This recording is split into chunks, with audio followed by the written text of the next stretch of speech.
এবার একটা বেটি ছেলে, সুবহানাল্লাহ, একটা মহিলা জুরাইজের কাছে এসেছে।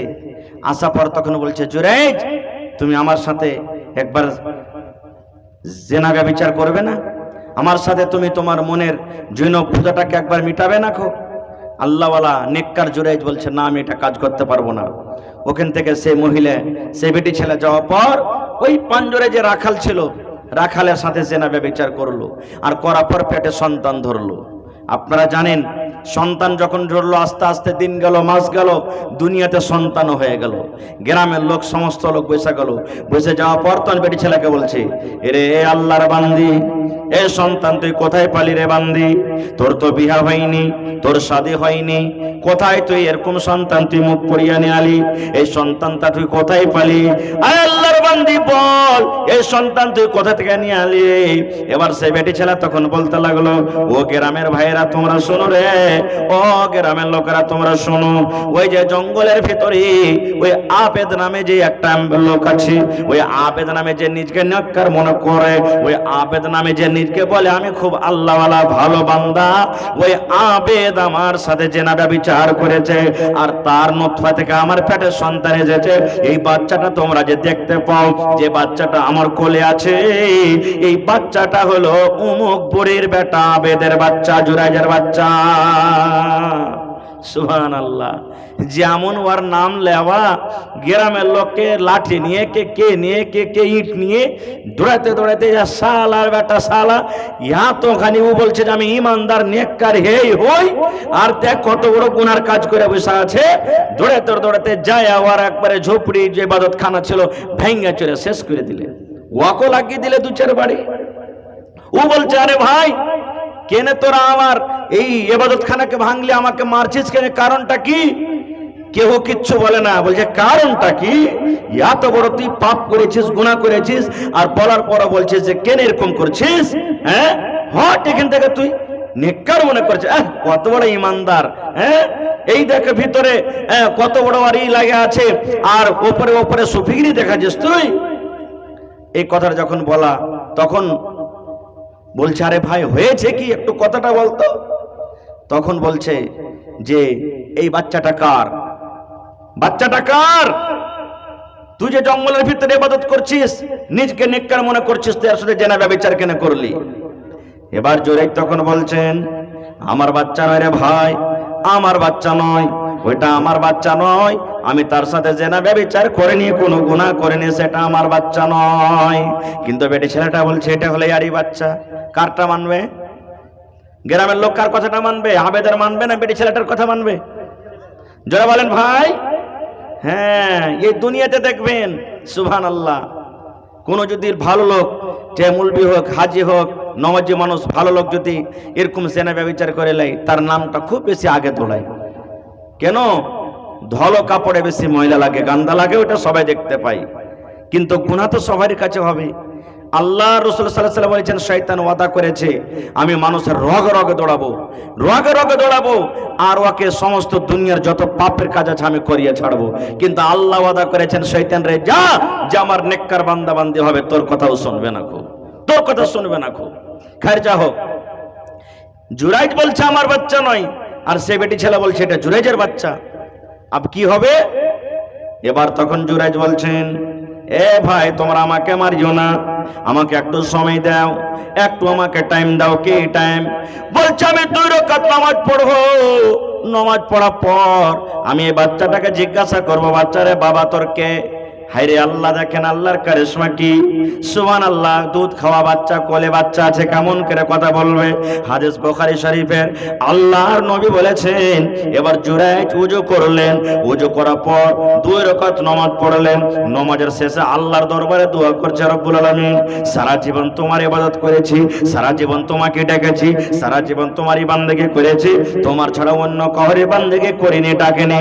আল্লাহ যদি আমার ইবাদত সত্য হয়, আল্লাহ যেটা সত্যকে সত্য করে দাও, আর যেটা হক আছে হক করে দাও, আর আল্লাহ ঝুটকে তুমি ঝুট সাবিত করে দাও। এবার নমাজ পড়লেন। নমাজ পড়ার পর সমস্ত এলাকার মানুষ জমা হয়ে গেছে। আহারে দেখো দেখো একটা ছোট বাচ্চা কেমন করে কথা বলবে। আল্লাহুস সামাদ, সব মানুষ আফসোস করতে লেগেছে একটা ছোট বাচ্চা কেমন করে কথা বলবে। এবার জুরাইজ সমস্ত মানুষের ভিতরে নমাজ পড়ার পর বসলে বলছে বাচ্চাকে নিয়ে আসা হয়। বাচ্চাটাকে সতিয়ে দেওয়া হলো। এবার বাচ্চাটার গতর লাড়ছে, বাচ্চাটার পিঠ লাড়ছে, বাচ্চাটার পেট লাড়ছে। এই লাড়তে লাড়তে লাড়তে এরকম ভাবে ছোট্ট করে পেটে একটা থাবা দিয়ে বলছে, ইয়া গোলাম মান আবুক, এরে বাচ্চা, এ সন্তান বলতো তোর বাপকে। জুরাইজ বাচ্চাটার পেটে একটু ছোট্ট করে থাবা দিয়ে বলছেন, ইয়া গোলাম, এই বাচ্চা মান আবুক, তোর বাপকে বলতো। আল্লাহ চেয়ে তো কি করতে পারে না ভাই। এবার ছেলেটার মুখ ফুটে গেল, দুধ খাওয়া বাচ্চার মুখ ফুটে গেল। আল্লাহর নবী বলেছেন জীবনে 3টে ছোট বাচ্চা মায়ের কোলে কথা বলেছেন। কয়টা? জোরে বলেন। 3টা বাচ্চা কথা বলেছেন। এক বাচ্চা হলো এই জুরাইজের সাথে যেটা ঘটনা হয়েছিল এই বাচ্চাটা, আর একটা ছোট বাচ্চা ঈসা নবী, ওই মারিয়ামের ছেলে, মারিয়ামের বেটা ঈসা নবী কথা বলেছিলেন মায়ের কোলে। আর একটা ছোট বাচ্চা কথা বলেছিলেন সুবহানাল্লাহ, যখন ফেরাউনের দরবারে, যখন ওই একটা মহিলার কোলে, মহিলা যখন মুসলমান হয়েছিল তার কোলে বাচ্চা ছিল, তার কোলে সন্তান ছিল। ওরে সুবহানাল্লাহ, এবার তেল গড় গড় করে ফুটছে। যারা মুসলমান হয়েছে ফেরাউন তারাকে আদেশ করেছে তেলে ফেলে দাও, এই তেল গড় করে ফুটছে, আগুনে ফেলে দাও, তেলে ফেলে দাও। মা কাঁদছে, আল্লাহ আমি যদি তেলে পড়ে যাই আমার কোনো চিন্তা নাই, কিন্তু আমার বাচ্চাটার কি হবে। এবার নবী বলেছেন ওই ছোট বাচ্চা মাকে বলছে, মা গে চিন্তা করিস না গে মা, তুই সত্য পথে আছিস গে মা, তুই হক পথে আছিস গে মা, আগুনে পড়ে যা, আগুনে তুই ঝাঁপ মেরে দে। আর একটা বাচ্চা বলছেন যে ঈসা নবীর পরে যেটা ইউসুফ নবীর পরে যখন তহমত লাগা হয় একটা বাচ্চা তাকে গাওয়া দিয়েছিল, তখন একটা বাচ্চা কথা বলেছিলেন, খারজা আমি ওদিকে যাবো না, আল্লাহ বাচ্চা রাখেন, ইনশাআল্লাহ কোনদিন বলবো। এবার জুরাইজ বাচ্চাকে বলছেন, ইয়া গোলাম, এ বাচ্চা মানাবুক তোর বাপকে। যখন কথাটা বলা ওই বাচ্চাটার মুখ ফুটে গেল, ওই ছেলেটার মুখ ফুটে গেল, ছোট বাচ্চা, দুধ খাওয়া বাচ্চা। এবার ছেলেটা বলছে, ও গ্রামের ভাইরা, ও গ্রামের কাকারা, ও গ্রামের মামুরা, তোমরা শুনে নাও, আবে ফালানুর রাই, আমার বাপ হলো বকরি চড়া রাখাল। এই জুরাইজকে তোমরা মারিও না, এটা আমার বাপ নয়, এটা আমার বাপ নয়, আমার আব্বা জান হলো ওই বকরি চড়া রাখাল। যে বকরি চড়াই ওই বকরি চড়া রাখাল আমার মার সাথে জেনা ব্যভিচার করেছে, ওই বকরি চড়া রাখাল হলো আমার বাপ। এই জুরাইজ কিন্তু আমার বাপ নয়, জুরাইজ আমার বাপ নয়, আমার বাপ হলো বকরি চড়া রাখাল। ছেলেটা যখন গাওয়া দিয়ে দিলে সুবহানাল্লাহ, সব মানুষ কিন্তু আল্লাহুস সামাদ চুপচাপ হয়ে গেলেন। আল্লাহ হলো তো হলো কি। তখন জুরাইজের কাছে মাপ চেয়েছে আর বলছে, ভাই রে আমরা না জানাতে এরকম কাজ করে দিয়েছি, ভাই আমাকে মাফ করে দে। আর এই যে তোর মসজিদ, তোর যে ইবাদত খানা ইটের দিয়ে, তোর ইবাদত খানা মাটি দিয়ে বানাচ্ছি, আমরা সোনা দিয়ে তৈরি করে দেব। জুরাইজ বলছেন, না ভাই আমি মাফ করে দিলাম তোমাদেরকে, কিন্তু আমাকে সোনার দরকার নাই, যে ইট মাটি দিয়ে আমার দেওয়াল ছিল এরকম ভাবে তোমরা আমার ঘর বানিয়ে দাও। এবার একটা প্রশ্ন এখানে আমি আপনাদেরকে করি, জুরাইজ তো নামাজ পড়ছিলেন নাকি মা যখন দেখা করতে আসে? হানা বলেন, তো মার দোয়া কেন কবুল হলো? মার দোয়া কেন কবুল হলো? মার দোয়া কবুল হওয়ার কারণটা কি? ও তো নামাজ পড়ছিলেন, আল্লাহর ইবাদত করছিলেন। ওরে সুবহানাল্লাহ, উলামায়ে কেরাম বলছেন, মুহাদ্দিসিনে কেরাম বলেছেন, এই জন্য মার দোয়া কবুল হয়ে গেল।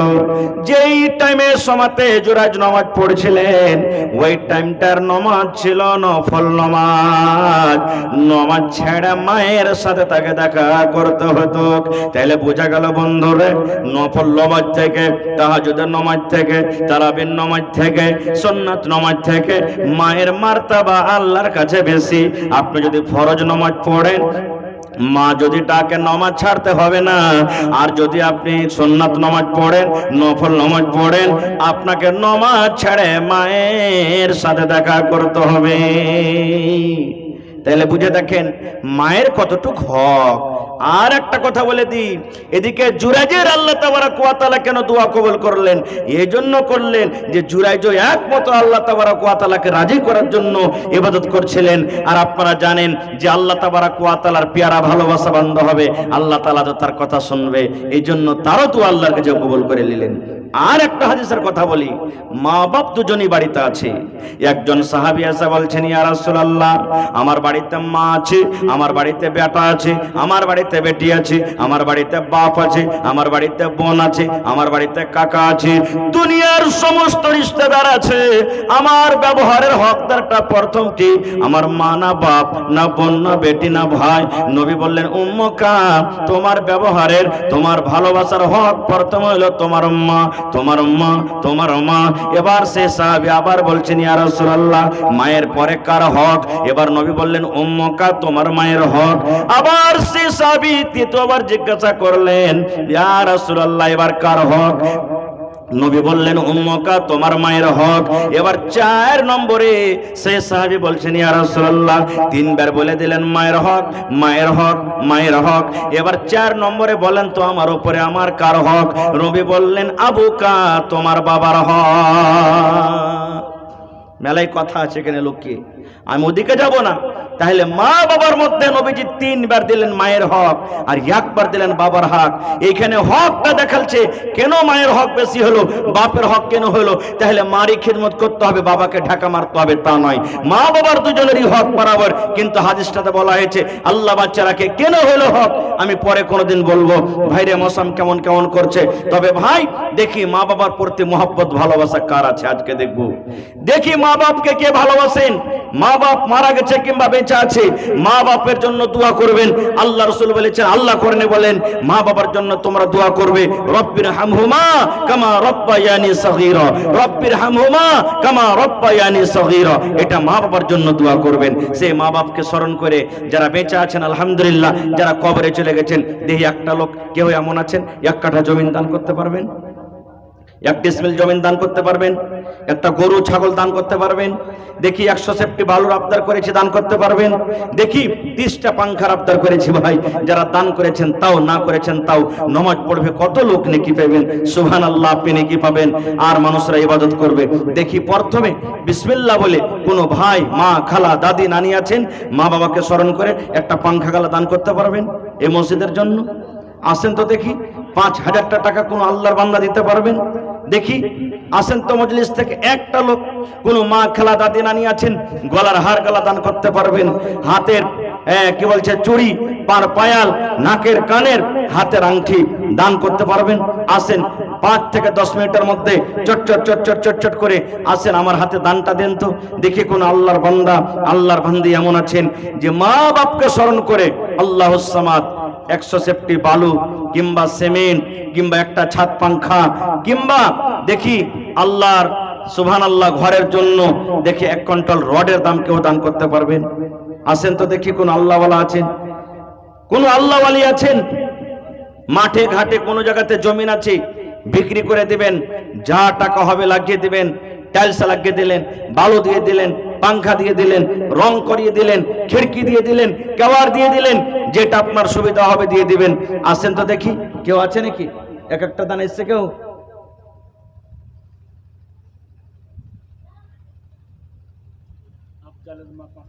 আফজালের মা 500 টাকা। আচ্ছা, আর একটা মহিলা 500 টাকা। মাশাআল্লাহ, দেখেন 2 জন মহিলা 2 বড়া সিমেন্টের দাম। আর মা খালার প্যান্ডেল থেকে আবার কিছু টাকা এসেছে। আল্লাহুস সামাদ। দেখেন মা খালারা দান দিয়ে পাঠালছেন কিছু কিছু করে, আর 2 জন আমার খালা 2 বড়া সিমেন্টের দাম দিয়ে পাঠালছেন। এখানকার মায়েরা, খালারা, ভাইয়েরা খুবই দানি। আল্লাহুস সামাদ। রব্বানা যালামনা আনফুসানা ওয়া ইল্লাম তাগফির লানা ওয়া তারহামনা লানাকুনান্না মিনাল খাসিরিন। রব্বানা আতিনা ফিদ দুনিয়া হাসানা ওয়া ফিল আখিরাতি হাসানাতাও ওয়া কিনা আযাবান নার। হে আল্লাহ, আফজালের মা আরো একজন তোমার বান্দি 500 করে 1 বড়া সিমেন্টের দাম দিয়েছি। আল্লাহ, তোমার আরো একজন বান্দি কাঁসার একটা আল্লাহ এই দেখো বাটি দিয়ে গেল। আল্লাহ, তারকে দান তুমি কবুল করে নাও, মনের আশাকে আল্লাহ পুরা করো। এই আল্লাহ, যতদিন দুনিয়াতে বাঁচবে ঈমানের হালাতে রাখো, নেককার করে রাখো, দিনদার করে রাখো। রব্বুল আলামিন মা বাপ দাদা দাদি নানা নানি যারা কবরে চলে গেছে, জানি না রে মাওলা তারা কবরে কি হালাতে আছে। আল্লাহ তারকে কবরে জান্নাতের বিছানা দিয়ে দাও। আল্লাহ তারকে কবরকে তুমি নূর দিয়ে মানামার করে দাও। রব্বানা তাকাব্বাল মিন্না ইন্নাকা আনতাস সামিউল আলিম। আমিন সুম্মা আমিন। মাশাআল্লাহ। কি নামে দেখাইছেন? জিয়াউল্লাহ ওবায়দুল্লাহ ভাই। মাশাআল্লাহ। কত দিয়েছেন? 1500। এক গাড়ি বালু দেন না যে ভাই, হ্যাঁ হবে না? কটটি পুরাপুরি 2000। আচ্ছা এটা পারবে ইনশাআল্লাহ। ঠিক আছে মাশাআল্লাহ জাযাকাল্লাহ। ওবায়দুল্লাহ ভাই দেখো এখানে এলো 2000 টাকা আল্লাহ হাজির করিল। ওগো আল্লাহ দয়াময় এ দানির দান, দান তার কবুল করো তুমি সুবহান, পূরণ করো আল্লাহ তার মনের আরমান। ওগো আল্লাহ দয়াময় তুমি কাদের গুণী, ভবিষ্যতে পিলাইয়া নবীর হাতের পানি। আর দোয়া করে আমি ওগো রাব্বানা এ দানিকে আল্লাহ তুমি বিপদে ফেলো না। আমিন। এ ভাই দেখাইছেন সালাম করি। ওয়ালাইকুম সালাম। মাশাআল্লাহ। আর বহেন একটা মানে অপারেশন করে হসপিটালে, জি জি 1000 টাকা দান। 1000 আপনার বহেন দিলে। আপনার নাম কি? মালিক কস্তরের বহিন। হসপিটালে আছে, অপারেশন হয়েছে, 1000 টাকা দিলেন, দোয়া করে দিয়েছি। আপনার নাম ভাই? নূর ইসলাম। ইসলাম কা নূর। মাশাআল্লাহ। কত দিচ্ছেন? 1000। আর দিবেন না জি ভাই? 2000 করে দেন, বেশি চাহবো না। ঠিক আছে মাশাআল্লাহ জাযাকাল্লাহ। আল্লাহ নূর ইসলাম ভাই আল্লাহ 2000 টাকা দান করলেন। আর মালিক কোসের বহেন আল্লাহ এই দেখো হসপিটালে ভর্তি আছে, 1000 টাকা তোমার ঘরের জন্য দান করে দিলেন। আল্লাহ তুমি ডাক্তারে ডাক্তার, তুমি সার্জনে সার্জন, শিফায়ে কামিলা জেলা তুমি আতা করো। আসবিল বাস রব্বান নাস ইশফি আনতা শাফি লা শিফা ইল্লা শিফাউকা শিফা আল্লাহ ইউগাদিরু সাকামা। আয় আল্লাহ যতদিন দুনিয়াতে বাঁচবে ঈমানের হালাতে রাখো, নেককার করে রাখো, দিনদার করে রাখো। আল্লাহ যারা কবরে চলে গেছেন তারকে কবরে জান্নাতের বিছানা দিয়ে দাও। কি নাম ভাই? নাজমুল হক। কতটি? 500। দেখো যে এত হাট্টা ঘাট্টা মানুষ, যে নওজওয়ান মানুষ, হ্যাঁ মুখখানটা দেখো হেলোজেন থেকে বেশি চমকেছে। আর মাত্র 500 টাকা। ভাই নাজমুল হক 2000 টাকা দেন আল্লাহর রাস্তায়। 1000। আচ্ছা ঠিক আছে মাশাআল্লাহ জাযাকাল্লাহ। নাজমুল হক ভাই আমার 1000 টাকা দান করে গেল। আল্লাহ 1 লক্ষ টাকা মনে করে তুমি কবুল করে নাও, মনের আশাকে আল্লাহ পুরো করো, রোজ রোজ করে বরকত দাও। মাশাআল্লাহ। নাও আপনার গায়ে নওজওয়ান মানুষগুলো নাই নাকি গ্রামের ভিতরে? সব বাইরে বিদেশ চলে গেছে নাকি? সুবহানাল্লাহ। কি নাম ভাই? কামরুজ্জামা। মাশাআল্লাহ। কত দিয়েছেন ভাই? 500। কম হয়েছে ভাই, একটু বেশি করে দেন না যে ভাই। 2000 টাকা দেন না। 4 বড়া সিমেন্ট 5 বড়া সিমেন্টের দাম হবে না? 1500। কটি হবে তাহলে? 1000। আচ্ছা চলেন ঠিক আছে মাশাআল্লাহ জাযাকাল্লাহ। আমার ভাই কামরুজ্জামান সাহেব 1000 টাকা জমা করে গেল। নাজমুল ভাই আমার 1000 টাকা দিয়ে দিল। আল্লাহ দুই বন্ধু দুই দোস্তে 2000 টাকা জমা করে গেল। 2 লক্ষ টাকা মনে করে তুমি কবুল করে নাও, মনের আশাকে আল্লাহ পুরো করো, রোজ রোজ করে আল্লাহ বরকত দাও, কামাই দামাইতে বরকত দাও। দুনিয়ার বেজাল দুনিয়ার ফিতনা থেকে আল্লাহ বাঁচিয়ে রাখো। যতদিন দুনিয়াতে বাঁচবে ঈমানের হালাতে রাখো, নেককার করে রাখো, দিনদার করে রাখো। রব্বানা তাকাব্বাল মিন্না ইন্নাকা আনতাস সামিউল আলিম। আমিন। নবী তোমার নাম শুনিয়া পাগল আমার মনটা গো, নবী একবার দেখা দিও গো। নবী তোমার নাম শুনিয়া পাগল আমার মনটা গো, নবী একবার দেখা দিও গো। নবীর প্রেমে পাগল হইয়া ঘর বাড়ি ছাড়িলাম গো, নবী একবার দেখা দিও গো। হাসরেতে দিও গো দেখা, কিয়ামতে দিও গো দেখা, দেখব নয়ন ভরে গো, নবী একবার দেখা দিও গো। আসেন মায়েরা খালারা, আপনারা 1 বড়া করে 2 বড়া করে সিমেন্টের দাম গালা দেন, আর 1টা 2টা করে পাংখা গালা দেন। আসেন মাশাআল্লাহ জাযাকাল্লাহ। এই দেখেন 1000 2000 করে কয়েকজন ভাই আমার দান করে গেলেন। আসেন একটা পাংখা গালা কেউ শুরুয়াত করেন বিসমিল্লাহ করে। ওয়ালাইকুম সালাম। সামনে বাড়ি না নুরুলের মা দিলে 500 টাকা। হ্যাঁ হ্যাঁ হ্যাঁ, নুরুলের মা শ্বশুর শাশুড়ির নাম। শ্বশুর শাশুড়ির জন্য মনে হয় মারা গেছে নাকি। আল্লাহ সামাদ, এই আল্লাহ দেখো তোমার বান্দির তামাশা। নুরুলের মা এই আল্লাহ 500 টাকা দিয়ে গেল শ্বশুর শাশুড়ির জন্য। হায়রে ভালোবাসা শ্বশুর শাশুড়ি দুনিয়াতে নাই, কবরে চলে গেছেন। আল্লাহ জানি না তারা কবরে কি হালাতে আছে। আল্লাহ তারকে কবরে জান্নাতের বিছানা দিয়ে দাও। আল্লাহ তারকে কবরকে নূর দিয়ে মনোহর করে দাও। এই আল্লাহ যতদিন দুনিয়াতে দানি বেঁচে থাকবে আল্লাহ ইমানের হালাতে রাখো।